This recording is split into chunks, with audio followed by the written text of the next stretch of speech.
Muito obrigado pela sua audiência, muito obrigado por você estar aí do outro lado. Vamos agora direto ao quadro Política do Dia.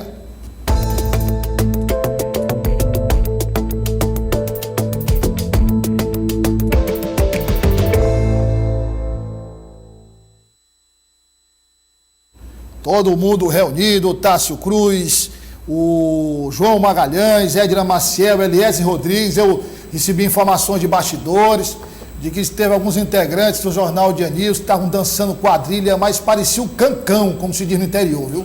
Pulando, rapaz, e gritando, chuva, e pulava e tal. Mas as imagens estão chegando, vamos fazer um clipe, depois colocar, que eu acho que é de direito do telespectador saber, acho que é uma coisa que... Por isso é que eu não vou, é para evitar essas coisas. Aí, vamos lá, eu vou pedir o Tássio, vou começar com o Tássio, depois com o Eliezer, para fazer uma breve apresentação da entrevista, que nós vamos mostrar os principais trechos da entrevista com o ministro-chefe da Casa Civil, Ciro Nogueira, que faz o balanço de um ano à frente da pasta, Tássio Cruz. Mais uma vez, boa tarde a você e a todos. Exatamente no dia 4 de agosto de 2021, o ministro Ciro Nogueira assumia oficialmente a cerimônia de posse na Casa Civil. E ele, Douglas, recebeu a nossa equipe, eu, Eliezer, Jonas e toda a equipe, para uma entrevista exclusiva na própria residência, onde ele fez uma análise, traçou ali um paralelo de tudo que foi feito ao longo desse ano, das dificuldades enfrentadas, do cenário nacional e internacional, do que trouxe para o Piauí e, claro, fez uma análise também do cenário de Bolsonaro também para a presidência da República, ou seja, fez um panorama deste um ano em meio às dificuldades, né? Lembrando que ele assumiu naquela crise com o STF, né? Ameaças, no auge lá da crise, né? Isso, ameaças de um lado, de outro. Então ele assumiu como esse amortecedor, como foi apelidado por alguns, e fez esse trabalho junto com o Centrão, e claro, ele falou sobre isso. Eliezer, e fez o balanço, também falou dos desafios, dos próximos, principalmente desse momento agora que a gente está vivendo, que é um momento não só de, ao mesmo tempo, ter que tocar o governo, tocar o barco e tratar do período eleitoral, né? Exatamente, Douglas Cordeiro, boa tarde a você, aos colegas e telespectadores. O ministro Ciro Nogueira fez uma retrospectiva, pontuou conquistas para o Brasil e para o estado do Piauí, focou no assunto das eleições e mostrou, através desse balanço, de que forma ele procurou desenvolver essa função estratégica no Palácio do Planalto. Ele, como ministro, chegou a ser considerado por alguns especialistas como superministro, acumulou competências, poderes, desenvolveu ali políticas transversais envolvendo outros ministérios, tem cumprido, na verdade, ainda esse papel e trouxe para a gente com exclusividade informações bastante interessantes. Vamos acompanhar o primeiro trecho que a nossa produção separou da conversa com o ministro-chefe da Casa Civil, o senador piauiense Ciro Nogueira. Olá, boa tarde a todos os nossos telespectadores. O ministro-chefe da Casa Civil, o senador Ciro Nogueira, completa um ano à frente da pasta no Executivo Federal. Sobre o assunto, nós vamos conversar com o próprio ministro a partir de agora. Ministro, qual o balanço de ações especialmente voltadas para o Piauí que o senhor teve a oportunidade de desempenhar nesse cargo? Bem, é um prazer recebê-los aqui na nossa casa.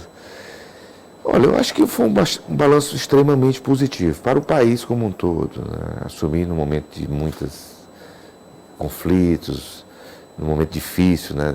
Pandemia, questão da vacina, CPIs, e o que nós quisemos, era o nosso foco, por determinação do presidente, era estabilizar, criar as condições para que fossem aprovadas as reformas e situações que pudessem levar ao pagamento dos auxílios, levar assistência à população, criar as medidas necessárias para a redução de impostos, para que a economia voltasse a crescer. E eu acho que o balanço para o meu estado também é extremamente possível. Todas as grandes obras em andamento, Transnordestina, as duplicações, tabuleiros litorâneos e Platô de Guadalupe sendo agora licitados, a sua conclusão. Então, uma série de outras situações de obras estruturantes para o estado do Piauí. O senhor tem afirmado que o presidente Bolsonaro tem enfrentado as maiores dificuldades dos últimos governos. Por quê, ministro? Bom, nós enfrentamos a maior pandemia da nossa história. Ninguém nunca enfrentou isso. Guerra, Brumadinho, seca. Foi um momento de extrema dificuldade. Ninguém enfrentou isso na nossa história. E mesmo assim nós fomos capazes, e hoje nós temos um crescimento maior do que antes da pandemia, em todos os sentidos, os índices, os indicadores econômicos são os melhores possíveis. Nós vamos ter deflação no próximo mês e mês de setembro, já está previsto. O que é a deflação? Redução de preços, é uma inflação negativa. E nós só temos a comemorar porque isso.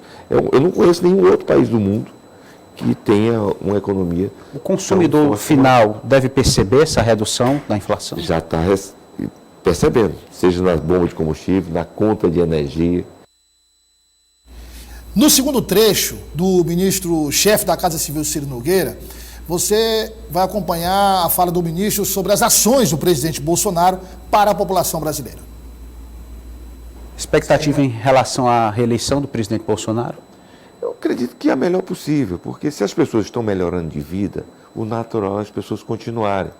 Se as pessoas estiverem piorando, é natural as pessoas mudarem. O ex-presidente Reagan tinha um ditado, olha, ele quando era candidato à reeleição dizia, olha, se você estiver melhorando de vida, vote em mim. Se você não estiver melhorando de vida, vote no outro. E as pessoas estão melhorando. As pessoas estão retomando a sua vida graças a essa política responsável. O Brasil, volto a dizer, é um exemplo para o mundo nos dias de hoje. Bom, e no que diz respeito à reação popular, como é que o governo tem avaliado a aceitabilidade, os níveis de aprovação no Brasil e aqui no Piauí? Como é que o senhor tem percebido o crescimento do nome do presidente Bolsonaro? O presidente Bolsonaro tem crescido bastante no Nordeste. Os índices das pesquisas estão bem superiores ao que ele teve em 2018. E eu acho que as pessoas daqui a pouco vão ter que comparar, né?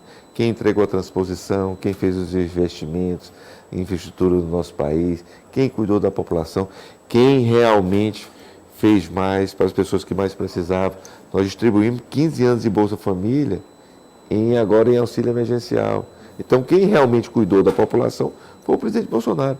Vou dar só um exemplo.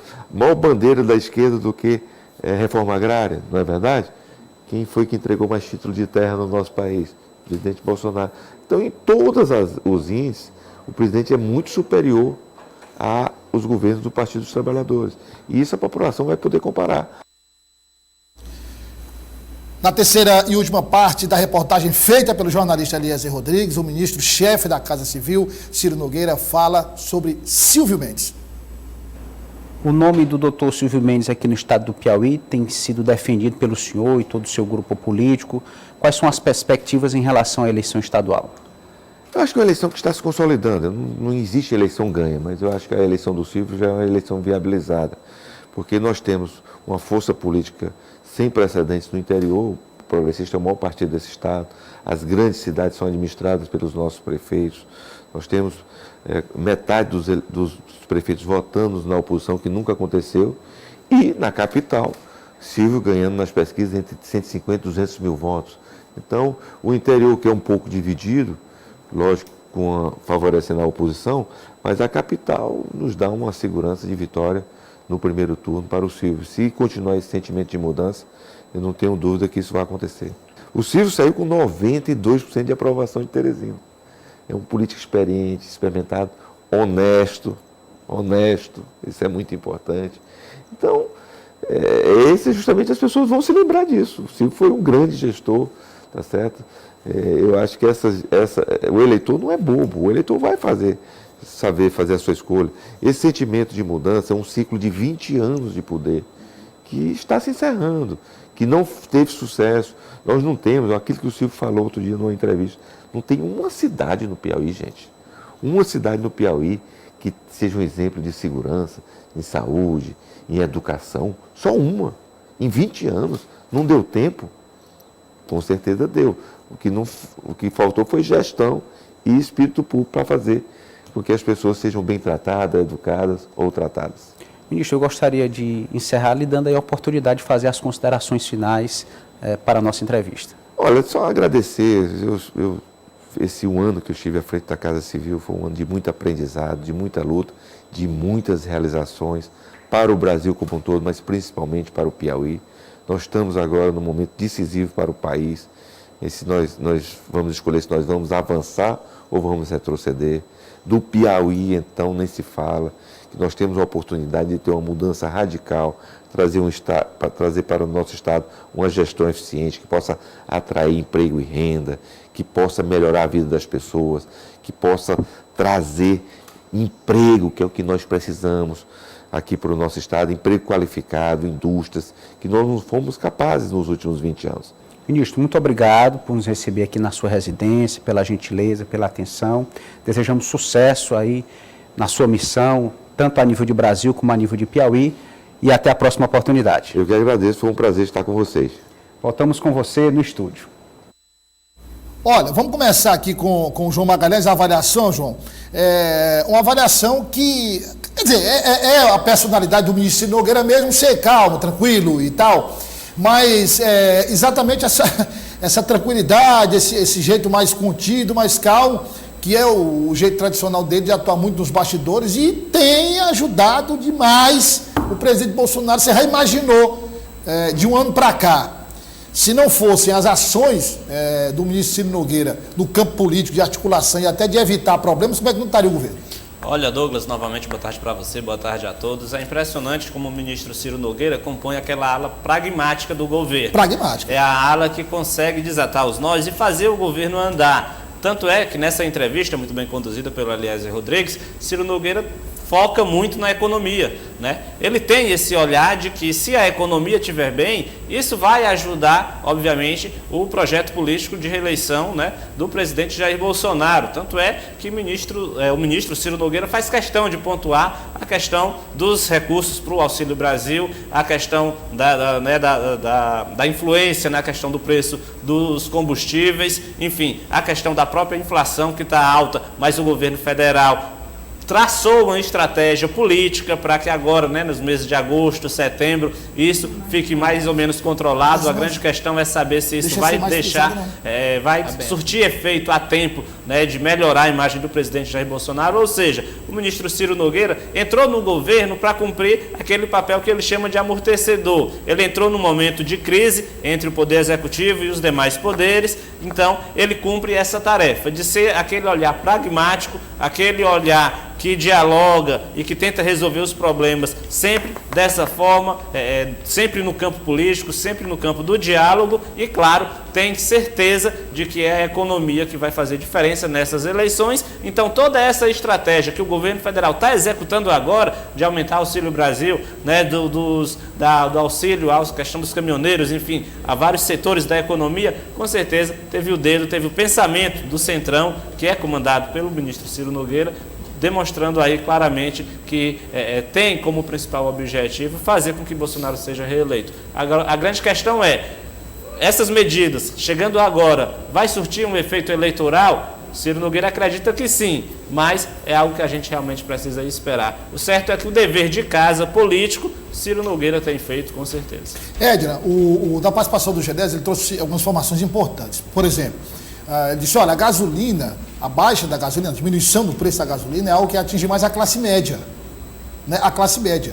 Agora vai ser vem agora a diminuição do óleo diesel. Aí é uma redução que atinge os trabalhadores, as pessoas mais pobres, aqueles que trabalham. E aí também, como nós temos o transporte rodoviário como principal transporte das riquezas do Brasil, nós vamos ter, inclusive, como o Genésio disse, que alguns parlamentares têm analisado lá, um auxílio muito grande para a redução da inflação, dos preços, e, obviamente, reduzindo a inflação, melhorando o poder de compra, tudo isso se reflete, claro, a gente sabe Douglas, como. rapidinho, a Petrobras acaba de anunciar a redução de 20% no preço do diesel. 20%? Pode dar informação aí. 20 centavos no preço do diesel, a Petrobras acaba de anunciar, casando com o que você ia transferir a pergunta para a Edna. Olha aí, informação atualizada do Tassi aí, 20 centavos, né, Tassi? É o touché, né? Pois é, mas aí, touchézinho aí, menino, só para variar. E aí tem um detalhe, vem mais redução. E aí, toda essa estratégia, essa movimentação, Edna, muito bem calculada. Claro, tem participação do ministro Ciro Nogueira, de todo o Centrão, de todos os partidos que são, como disse muito bem João Magalhães, Tassi e Eliezer, partidos que são bem pragmáticos, que olham ali para frente e fazem o que tem que fazer. Exato. Boa tarde a todos mais uma vez e a vocês que nos dão audiência. Bem, conversávamos nos bastidores, antes mesmo de começarmos a entrar aqui nesses comentários, entre um trecho e outro da entrevista do ministro Ciro, de que ele vem cumprindo o seu papel, colocado desde o início, quando todos tiveram a grande surpresa dele ser ou o superministro, ou à vontade, ou o braço direito do ministro, é bom, tem bem aqui. Então, assim, ou dele ser tudo que ele se propôs, ou que a mídia mesmo, que nós todos comentamos que ele seria, o ministro Ciro tem se colocado fazendo politicamente, nas interferências, orientações. O presidente Jair Bolsonaro tem os rompantes, sempre teve, muito maiores dos que de agora, ou melhor, ele dispara, cada um com seu efeito em cada tempo, deixa a equipe desajustada, assim como às vezes acontece também em relação ao candidato Luiz Inácio Lula da Silva, que também acaba deixando, às vezes, sua equipe tendo que apagar o fogo, tendo que ser o amortecedor, que é o que o ministro Ciro faz. Quanto ao comentário que você falou em relação ao nosso colega, aproveito para dar os parabéns pela estreia dele aqui, o Genésio Júnior, realmente, todo esse pacote chamado de pacote de bondades e de outros codinomes que a mídia colocou, todas essas medidas, elas vão sim, Douglas, na minha análise, influenciar quando elas atingirem realmente uma camada maior do eleitorado, que é a população chamada de mais desfavorecida, mas é a população que precisa mais das medidas. Enquanto ela vem atingindo essa classe, essa categoria média alta, tem sim um retorno, mas é o que a gente já falou aqui, R$1.000 para caminhoneiros, quantidade R$300 para outros grupos, o aumento de 600 que sempre foi pedido do Auxílio Brasil, o antigo Bolsa Família, até dezembro, a oposição bate nisso. Então, o resultado em votos, eu acho que a gente só vai ter mais para frente. Daqui para frente é que a gente vai poder observar se realmente esse pacote de medidas, colegas e Douglas, realmente eles vão responder em votos para o eleitorado, né? Até porque a oposição tem também as suas estratégias e coloca sempre que tem um tempo determinado, não sabe se vai dar continuidade. E essa parte do dizer o que você falou, claro, Douglas, nós dependemos de tudo dos combustíveis. A gente fez uma matéria e mostrou, inclusive, no Dia Rural, do preço dos produtos, né? Só para fechar, o preço dos produtos da cesta básica, o preço da alimentação, isso sim reflete para as pessoas que têm uma condição bem menor, que são a maioria nesse país, e que estão em situação de vulnerabilidade, que estão passando fome e que precisam de alimento. Então, nessa roda viva toda, o que acontece é isso, Douglas. Eu acho que, refletindo no bolso de quem tem menos, pode se reverter sim em votos e ter uma virada aí ou uma equiparada aí nessa polarização dos dois candidatos. E aí a gente tem uma situação que é uma corrida contra o tempo, né? Porque você estabelece uma medida como essa, como o Tassi trouxe agora, 20 centavos a menos. Sim. Aí vai para as bombas, né? E aí, devagar, o caminhoneiro ou quem usa o diesel começa a ver a redução. Quer dizer, o projeto é reduzir ainda mais. Isso leva um tempo para ser diluído, para que as pessoas entendam.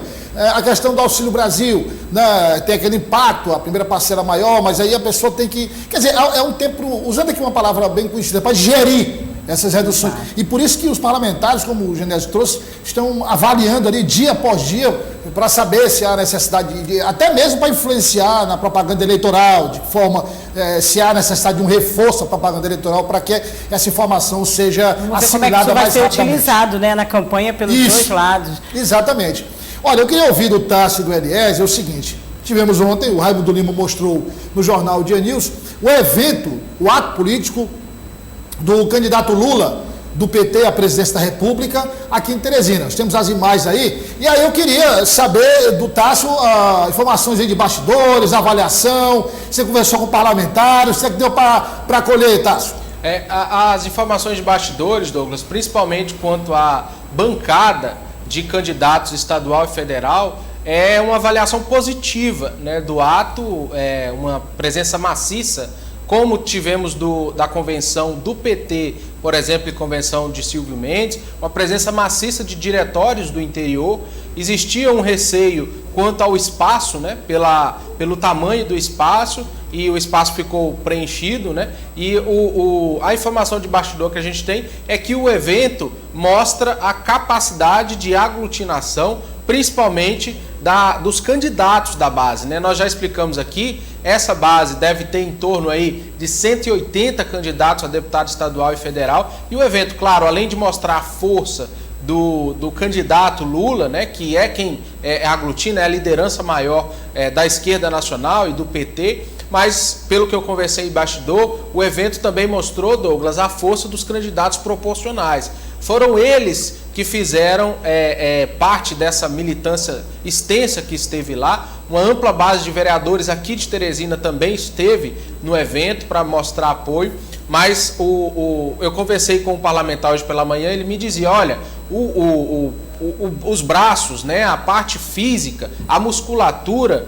quem faz são os candidatos proporcionais. Então, foi um evento para os candidatos a deputado estadual e federal aglutinarem as suas bases, unirem ali os seus diretórios que os apoiam pelo interior, lideranças. Então, essa foi a análise, né, que boa parte dos parlamentares fizeram no bastidor. E, claro, né, a força de Lula no Nordeste foi ressaltada, né? A força e a ligação durante o discurso que ele chegou a afirmar, Marcelo Castro, por exemplo, que o Piauí é o estado mais lulista do Brasil, né? Ao falar isso, Marcelo Castro reafirma essa aliança do MDB com o PT, lembrando que Marcelo Castro, além de fazer parte da direção do MDB, é o tesoureiro do partido. Então, reafirma essa posição de MDB com aliança com Lula e, claro, fortalecendo o que o MDB sempre teve de mais forte no estado, que é a bancada estadual. Eliezer, nós não tivemos a presença de Alckmin, né, em Teresina, ele não veio, o candidato a vice-presidente na chapa de Lula, que atualmente está no PSB, mas nós tivemos a presença do senador Randolfo Rodrigues, da Rede, que tem acompanhado o candidato Lula por vários estados brasileiros. Então, eu queria a sua análise e também as informações de bastidores que você colheu hoje aí, como conversando com vereadores, deputados estaduais e federais, como o Tássio disse, quer dizer, essa musculatura, essa quantidade de candidatos ajuda, né, em vários momentos, inclusive nesse momento, né? Muito bem, Douglas. O senador Randolfo Rodrigues faz parte da coordenação de campanha do ex-presidente Lula, tem exercido um papel de oposição ao atual governo federal no Congresso Nacional, então uma presença natural. O momento também é de ter uma visão macro. É claro que aqui no Piauí nós conhecemos a realidade do nosso estado, mas quando se pensa em coordenar uma campanha a nível nacional, é interessante se ter esse contato com todas as regiões ou com o máximo de regiões do Brasil, para se ter uma ideia mais exata da presença de público, do apoio, da aceitação, da militância. Então, acredito que faz parte da própria estratégia, do planejamento, da coordenação da campanha do ex-presidente Lula, ter figuras como o senador Randolfo acompanhando, marcando presença nas agendas, ele que tem sido uma autoexpressão da esquerda, né, do discurso de esquerda hoje no país. E no que diz respeito ao evento exatamente aqui no Piauí, bastante prestigiado, observamos aí que a organização estipulou a meta de 40 mil pessoas no público e algo dessa natureza, dessa média aí, foi atingido, né? O espaço escolhido tem capacidade para 60 mil pessoas, não ficou superlotado, então, visualizando uma média aí, é possível se estimar esse público entre 40 ou até 50 mil pessoas, inclusive de acordo com informações da própria polícia, que coordenou os trabalhos de segurança na região. É uma oportunidade para mostrar a força do grupo, a capilaridade. O PT realmente, de fato, é um dos partidos mais capilarizados do Brasil, tem diretórios e grupos de representação em praticamente todos os municípios, e exatamente a essa altura do campeonato é importante mostrar essa força, consagrar o nome aí, os nomes que são defendidos pelo partido para as eleições gerais deste ano. Douglas, só uma observação rápida sobre a questão do senador Randolfo. O Eliezer dizia, apesar dele estar aqui ao lado de Lula, ao lado de todos, a rede foi retirada da coligação de Rafael Fonteles, teve que se retirar porque o PSOL confirmou a candidatura ao governo do Estado e, como está em federação com a rede, os dois partidos foram retirados da coligação. Se no âmbito federal, Randolph e PT andam juntos, aqui no estadual a rede não faz parte da coligação. E aí de muitos que Rafael pertencem, não só no caso da coligação com o candidato Lula, mas com outros candidatos, muitos que fazem parte de outra federação, se quiserem apoiar outro candidato que não é da federação, tem que fazer isso de forma velada para não ocorrer problemas. Vamos trazer agora a discussão para Teresina, a assinatura do contrato de empréstimo de 500 milhões de reais com o Banco do Brasil. Obras que devem ser indicadas por vereadores, outras concluídas. O Eliezer Rodrigues tem os detalhes. A partir da assinatura do contrato entre a Prefeitura e a instituição financeira, os recursos podem ser liberados. Algumas obras serão tratadas com prioridade. Existe um estrangulamento muito grande do trânsito na região do cruzamento da Avenida Miguel Rosa com a Avenida Frei Serafim. Então, sem dúvidas, é um projeto que vai ser tratado com muita prioridade por nós, porque é algo que pode melhorar a mobilidade urbana na região do centro de Teresina e que é visto com muito bons olhos pelo prefeito Doutor Pessoa. De acordo com o prefeito, vereadores vão poder fazer indicações de obras. Nós trabalhamos em harmonia. Ora, se nós trabalhamos em harmonia, somos poderes independentes, mas tem que fluir harmonicamente. Para o bem do prefeito, não. É para o bem do povo de Teresina, está clamando uma melhoria mais ainda da administração pública da capital do estado do Piauí. Tecnicamente, a gestão terá liberdade para determinar quais obras serão executadas e até mudar o planejamento a qualquer momento. Bom, tem um portfólio de obras de infraestrutura que esse dinheiro se destinará. São avenidas, é uma obra significativa que vai ser o rebaixamento da Miguel Rosa com a Frei Serafim. São pontes que serão feitas, a ponte da UFP e outra segunda ponte sobre o Puti, ao Hospital da Mulher. Então há um portfólio significativo de obras que serão deslanchadas a partir de agora. Mas o João estava falando aqui sobre esse negócio da Miguel Rosa aí. Se for com esse abaixamento da Miguel Rosa aí, meu amigo, aí é obra sem fim, viu, João? Para concluir vai ser difícil. Douglas, é interessante a gente destacar que são 500 milhões de reais, é muito acho dinheiro. Que vai embora os 500 milhões só desse abaixamento da Miguel Rosa aí. É verdade. E que esse recurso deve ser utilizado para continuar obras que já tinham recurso garantido, mas que foram perdidos. Pois é. Como não se prestam conta dos recursos que já haviam chegado no tempo correto, muitos desses convênios acabaram sendo rompidos pelas instituições financeiras e a prefeitura teve que se debruçar aí há mais de um ano, né, tentando essa aquisição desse nova operação de crédito, desse novo empréstimo de 500 milhões de reais. Aí eu pergunto o seguinte, não cabe, João, uma investigação do Ministério Público, porque, pelo amor de Deus, você dizer, não, estou pegando aqui esse empréstimo para construir novas obras, é outra história. Você pode questionar se vale a pena, se tudo bem, mas você buscar empréstimo para tapar buraco de recursos que foram perdidos por falta de competência na hora de garantir e segurar os projetos, pelo amor de Deus. Eu acredito que essas ações do Ministério Público de improbidade administrativa vão ser ajuizadas. Há, por exemplo, trechos como a Avenida Ulisses Marques, que falta lá um pequeno trecho de 200 metros, que já tinha recurso assegurado, a obra não foi concluída, esperava-se agora a chegada de novos recursos para que a obra, enfim, seja entregue à população. Quando a gente observa 500 milhões de reais, Douglas e colegas, realmente é muito dinheiro, mas se você não tiver um determinado planejamento, esse dinheiro vai embora muito rápido, principalmente porque são muitas obras estruturantes que estão sendo pensadas.